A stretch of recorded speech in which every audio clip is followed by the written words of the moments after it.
Cuando Jesús llegó al jardín de Getsemaní, invitó a Pedro, Andrés y Juan para que lo acompañaran. Jesús se retiró a orar a solas, pero cuando regresó con sus amigos, los encontró durmiendo y les amonestó que debían velar y orar para no caer en tentación, porque la carne es débil. Lamentablemente, Pedro no se dedicó a orar, sino que volvió a dormir. Y más adelante, cuando vinieron a arrestar a Jesús, Pedro huyó y luego negó a Jesús 3 veces. Ciertamente le hizo falta a Pedro haber orado. Y es que la oración es un deber cristiano que descuidamos demasiado. Debemos tomar en cuenta que la Biblia nos dice que debemos orar sin cesar y debemos siempre orar unos por otros. Este es el tema de hoy. No se retiren, que ya regresamos.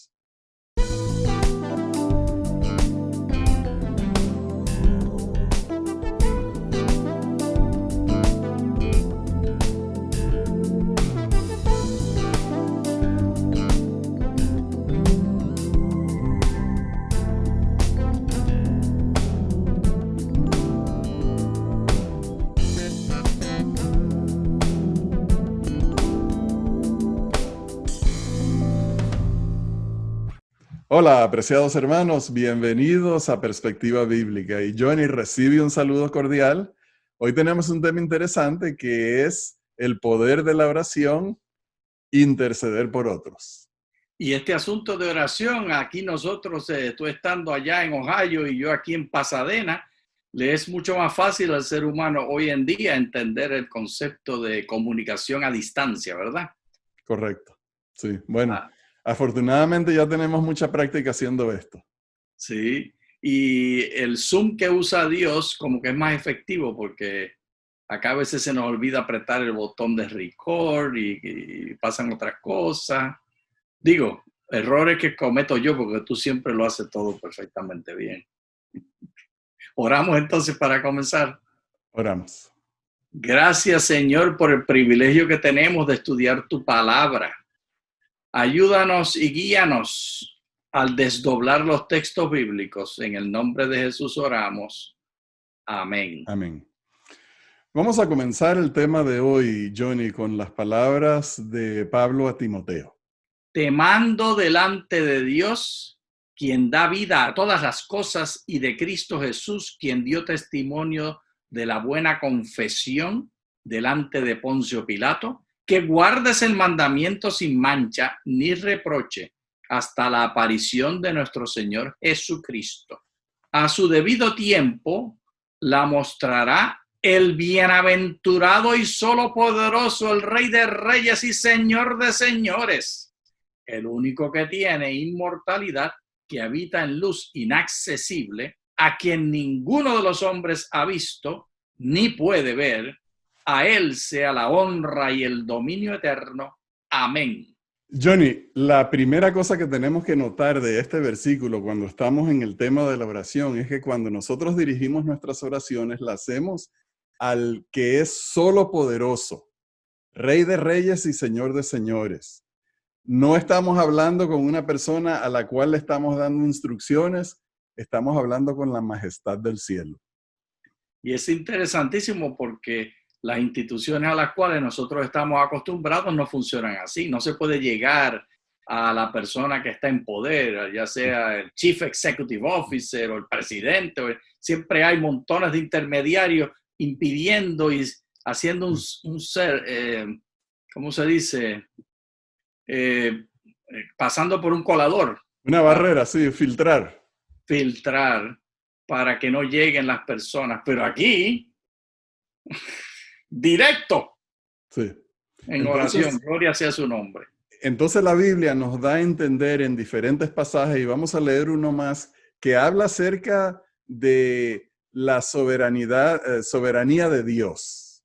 El Señor hace nulo el consejo de las naciones y frustra las maquinaciones de los pueblos.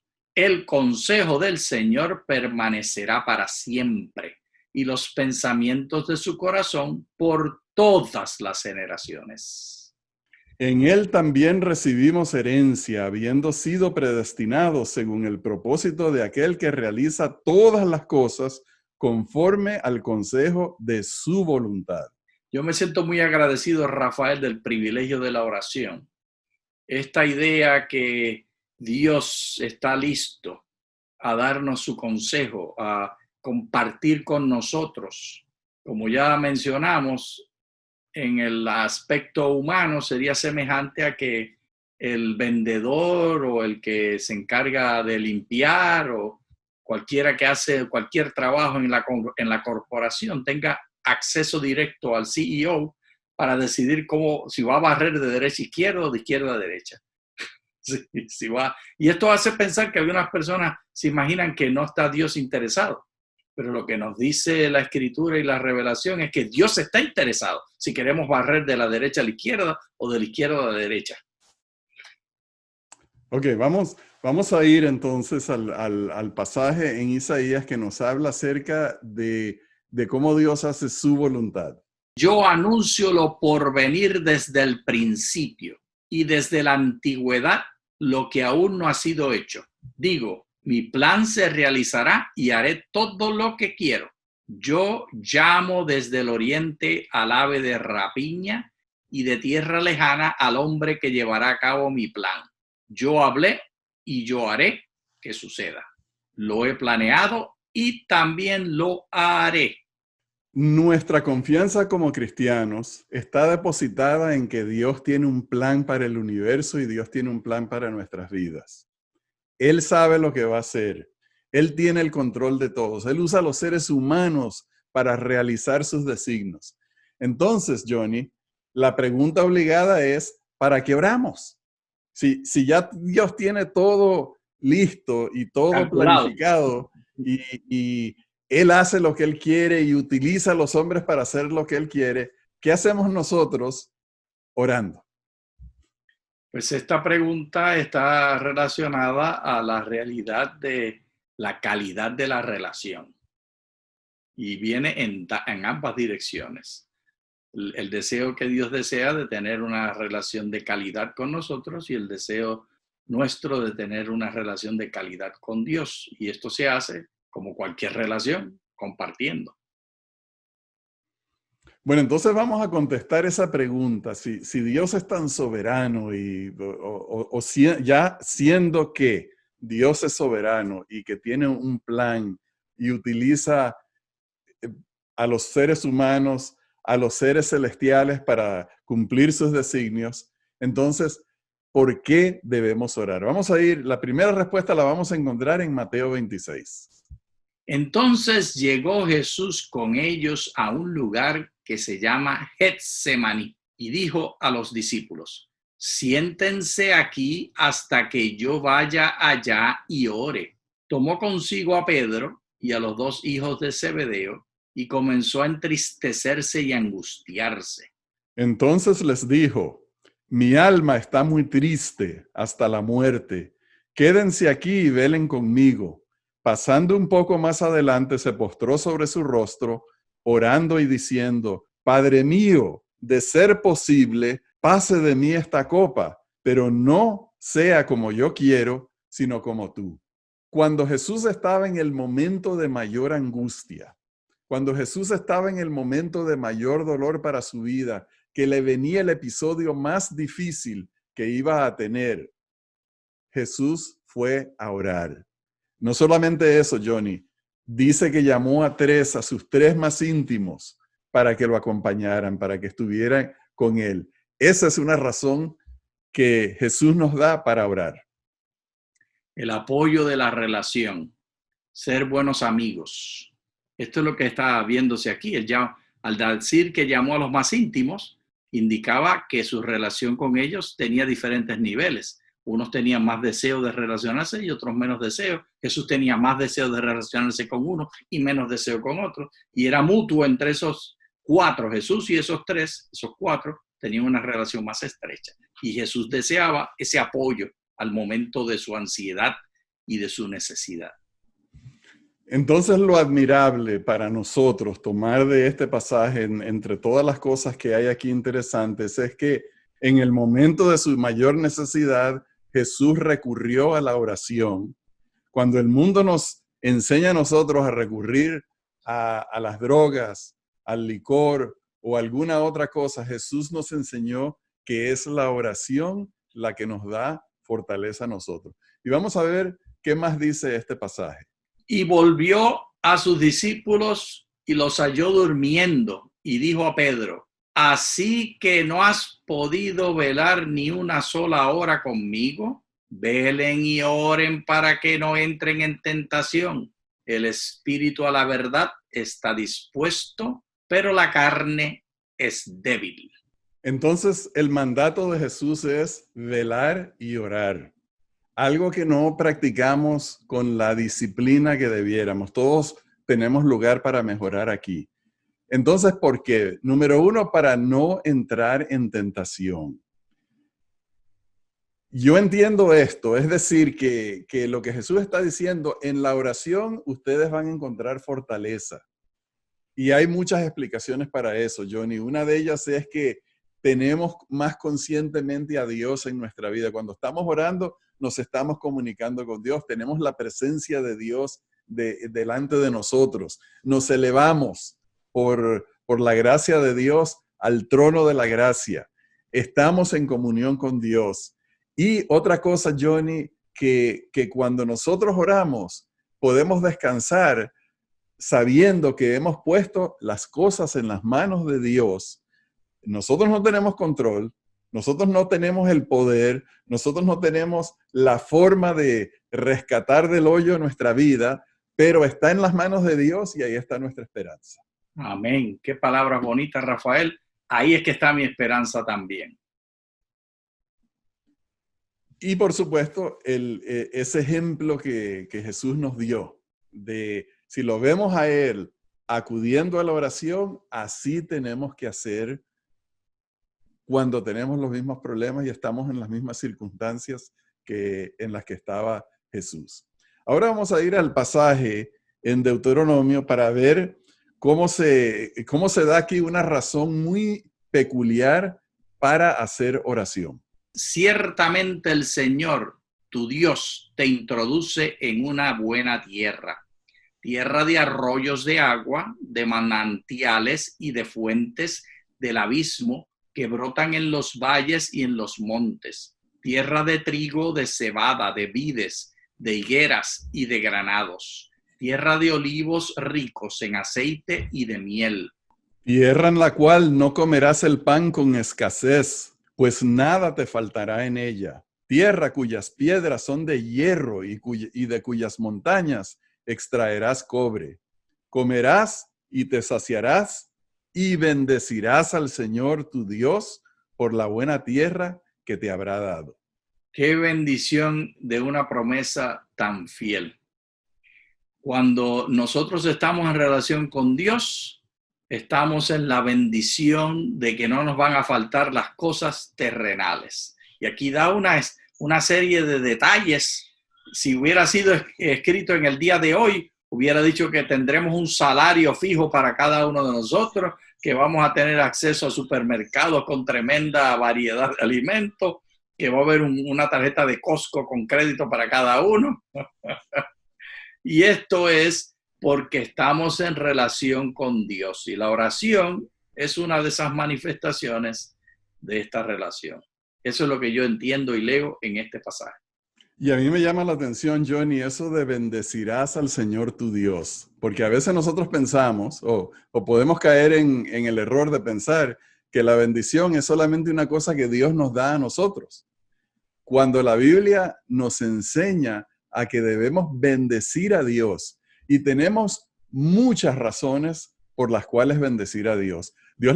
Moisés les señaló ahí a Israel las razones por las cuales ellos deben de bendecir a Dios. Y en el siguiente pasaje, que es la continuación de este, vemos otra razón por la cual no debemos olvidarnos, descuidar el bendecir a Dios. Cuídate de no olvidarte del Señor tu Dios, dejando de guardar sus mandamientos, sus decretos y sus estatutos que yo te mando hoy. No sea que cuando comas y te sacies, cuando edifiques buenas casas y las habites, cuando se multipliquen tus vacas y tus ovejas, cuando se multipliquen la plata y el oro, y cuando se multiplique todo lo que tienes, entonces se llegue a enaltecer tu corazón y te olvides del Señor tu Dios, que te sacó de la tierra de Egipto, de la casa de esclavitud.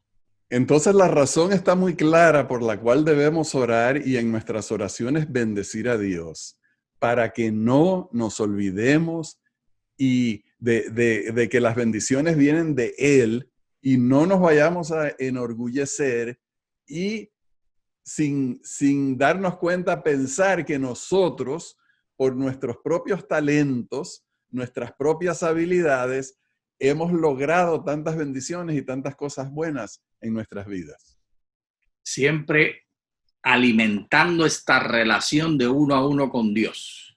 Y esto es la maravilla de la oración, la oportunidad de una relación personal con el que te provee todo. Y Johnny, todo esto está relacionado en el Nuevo Testamento, en el Antiguo Testamento y aún en los 10 mandamientos, porque el primer mandamiento es, yo soy Jehová tu Dios, no tendrás dioses ajenos delante de mí. Él es nuestro Dios, no nosotros mismos. Nosotros no somos los que nos hemos creado un buen futuro y una buena vida, viene de Dios. El Amén. Salmo 103 nos lo dice en una forma muy hermosa. Bendice, oh alma mía, al Señor, bendiga todo mi ser su santo nombre. Bendice, oh alma mía, al Señor y no olvides ninguno de sus beneficios. Él es quien perdona todas tus iniquidades, el que sana todas tus dolencias. Él es el que rescata del hoyo tu vida, el que te corona de favores y de misericordia, el que sacia con bien tus anhelos de modo que te rejuvenezcas como el águila. El Señor es quien hace justicia y derecho a todos los que padecen violencia. Y de nuevo enfatiza el texto la necesidad de nosotros bendecir a Dios. Y esta necesidad es basada en una mutualidad. Y esto es lo extraordinario. No solamente tenemos acceso al presidente, siendo nosotros los barrenderos o cualquier responsabilidad que tengamos, sino que el presidente, el CEO, el jefe, el Dios eterno está interesado en mí y en lo que yo contribuyo en la relación. Y esa es la necesidad de bendecir a Dios, una relación de mutualidad, que es una cosa extraordinaria porque ha quedado bien claro cómo Dios es el que tiene todos los poderes y el que provee todo y el que sabe todo.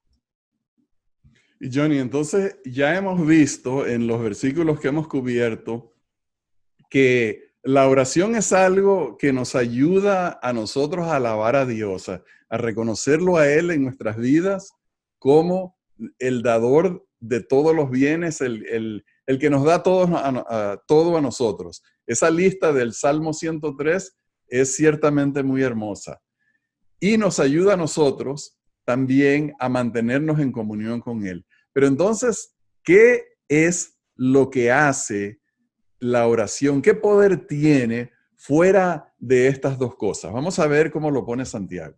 ¿Está afligido alguno entre ustedes? Que ore.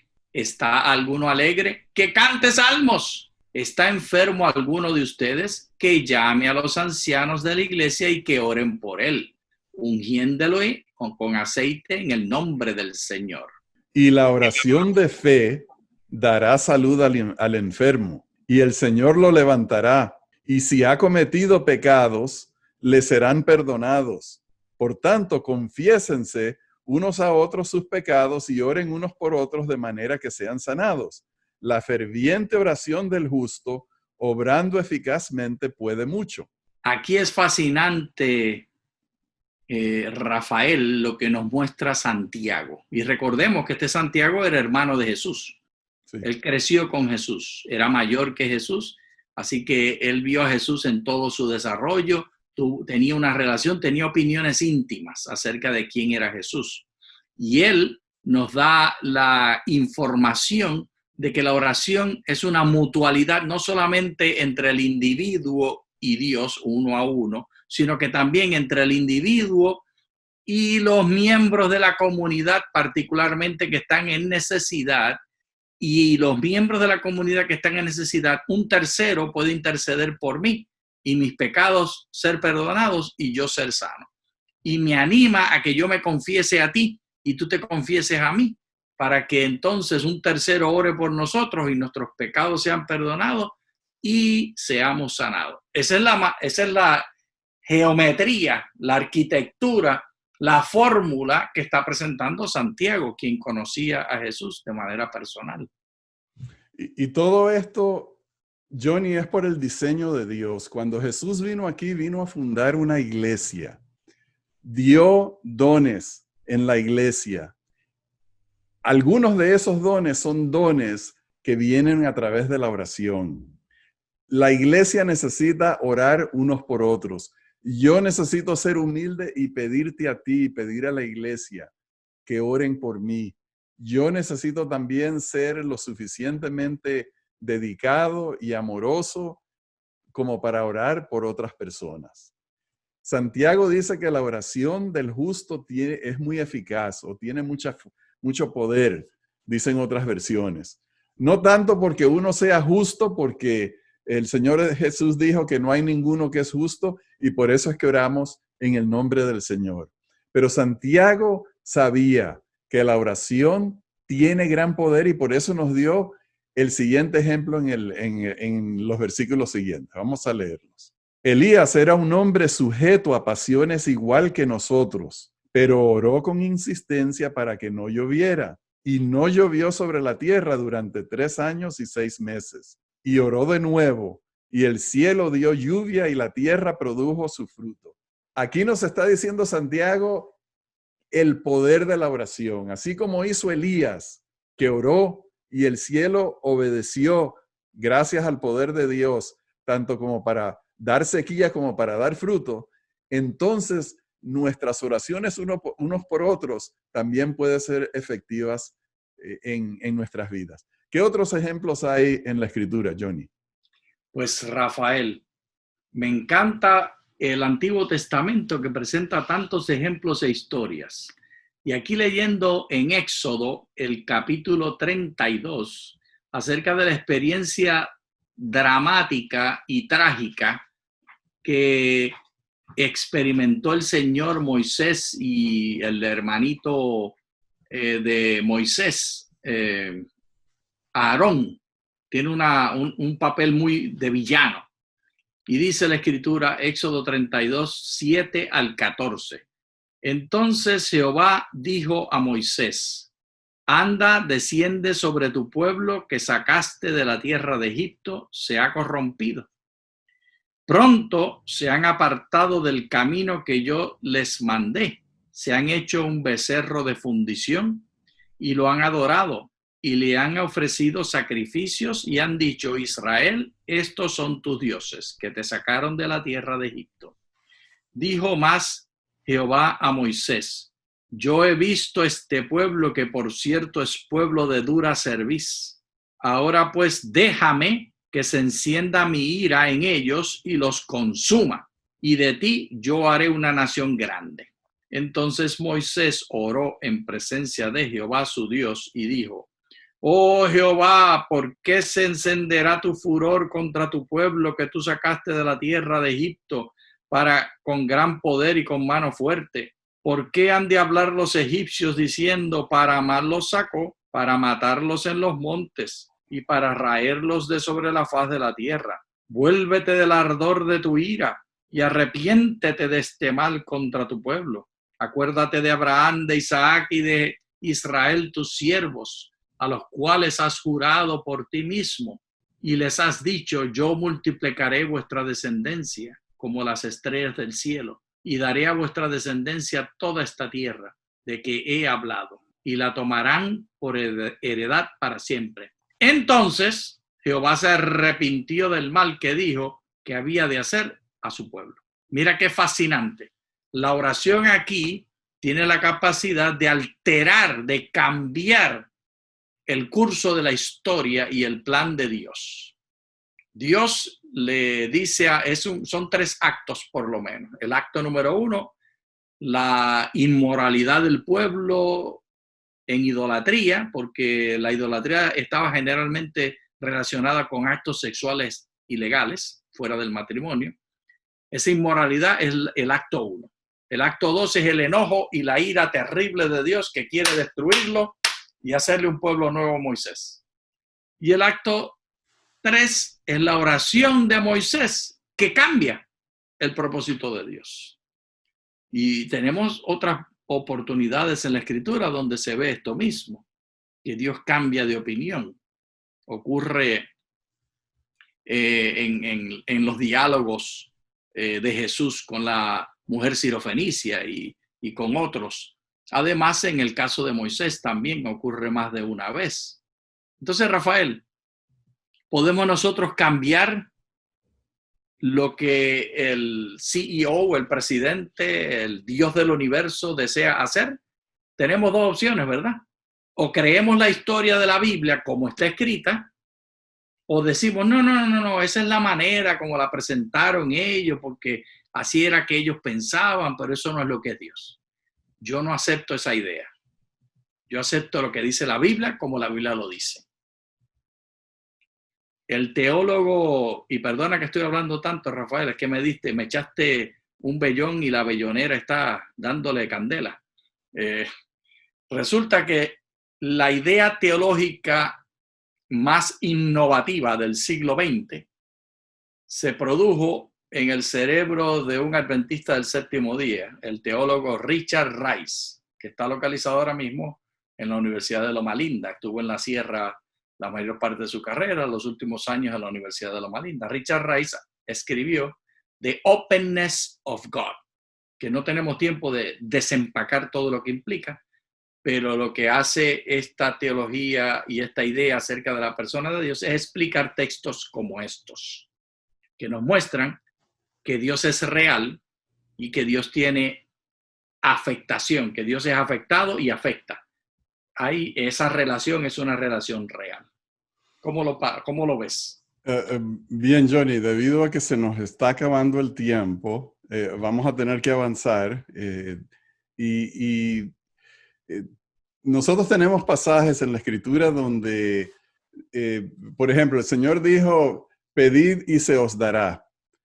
Entonces, no podemos pensar que la oración es algo así como que Dios es una máquina que le pasamos la tarjeta y recibimos lo que queremos, sino que hay condiciones y hay contextos. Y vamos a leer voy a leer un pasaje aquí en San Juan capítulo 14 que nos da condiciones. Y todo lo que pidan en mi nombre, eso haré para que el Padre sea glorificado en el Hijo. Si me piden alguna cosa en mi nombre, yo la haré. Dios no es una máquina que dispensa favores porque se lo pedimos en el nombre de Jesús. Hay varias condiciones. La que dice aquí Jesús es que lo que nosotros pedimos debe glorificar al Padre. Debe ser algo para la gloria de Dios en primer lugar. Nosotros podemos pedir, interceder por la salvación, la salud y el bienestar de otras personas. Dios quiere que hagamos eso. Dios nos pide que hagamos eso porque estamos en la relación de la iglesia. Necesitamos animarnos unos a otros. Pero siempre tenemos que tener presentes que viviendo en un mundo de pecado, hay condiciones. Vamos a sufrir los efectos de las consecuencias del pecado de otras personas y de los nuestros también.